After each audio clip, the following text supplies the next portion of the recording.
for coming here today. First of all, I acknowledge the traditional owners of the country throughout Australia. I pay respect to the elders past and present of all Australia's indigenous people.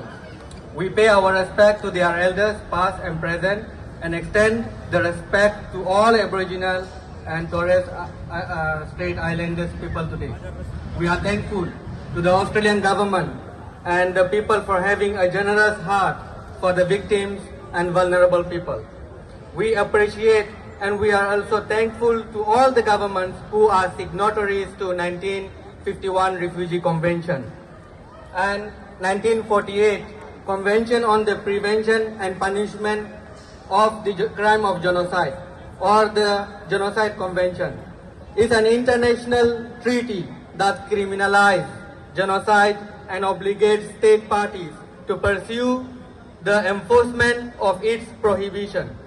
Ethnic Rohingya is one of the indigenous ethnic minority in Arakan, Burma. We are Rohingya and we are human like anyone else, but we are being targeted to the ending stage of genocide in Arakan, Myanmar. We are not given Myanmar passport to travel. We are restricted to move within our own villages inside Arakan. International communities, international organizations, humanitarian organizations, international medias are all prevented to enter Arakan state. During 1982 citizenship law enacted, Myanmar have made us stateless people by making that law. They neglected us. They are not recognizing our ethnic name, and they are not even respecting the 1948 United Nations Declarations of Human Rights. In the results of Burma's genocidal campaigns, millions of Rohingya population had to flee from Myanmar following the multiple large-scale attacks on the Rohingya villages in 1978, 1991, 1992, and 2012, 2013, 2014, 2015, and again in 2016. It is a large-scale attack in all of these years. And yet again it was in 2017 that triggered by the fastest refugee influx into the Bangladesh and around the world, when hundreds of thousands of terrified Rohingya refugees began to move to Bangladesh on the flooding into the beach and paddy fields of the southern Bangladesh.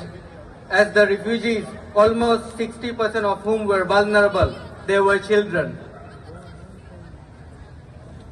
They brought with them accounts of the unspeakable violence and brutality that had forced them to flee from Arakan, from Burma. Rohingya, the indigenous people who left Myanmar in 1990s due to the brutal persecution by the Burmese army, have seen no sign of returning home for more than 30 years, marking since then.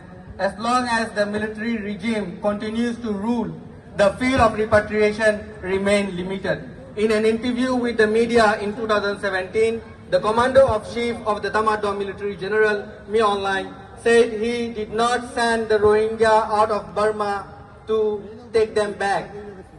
The continued pre-planned genocide and organized genocide activities committed against the Rohingya people in 2012 almost being forgotten today, and the victims during that time still suffering inside the IDP camps, inside the internally displaced camp, which is in their own indigenous land, where their ancestors, family, and everyone were born.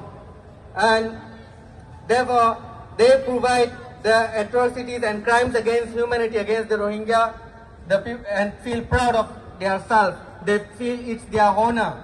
And the Rakhine Parliament, the NEPIDO, therefore delivering hate speech to the nation and Buddhist population in Arakan and all around Myanmar by using monks like Wiratu and 969 organizations to campaign for creating an unsafe life or atmosphere for the Rohingya residents inside Myanmar.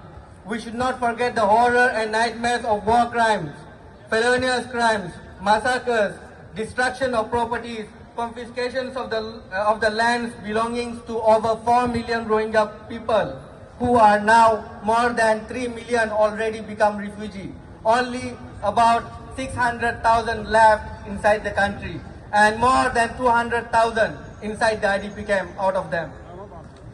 Since February 2021, the military government has detained thousands of people inside Myanmar, including the pro-democracies. Refugee people who love peace and don't want aggression, because refugees are people. Refugees are good people. They just want to save their life, seek protection for their life from the government like Myanmar. Because the government of Myanmar has been controlled by the junta and they are committing crimes, war crimes, looting the people, raping, torturing, land confiscation of minorities, committing felonious crimes against the children, against the women and the residents. Many West countries, including Australia, provided considerable support on the humanitarian ground. But I think since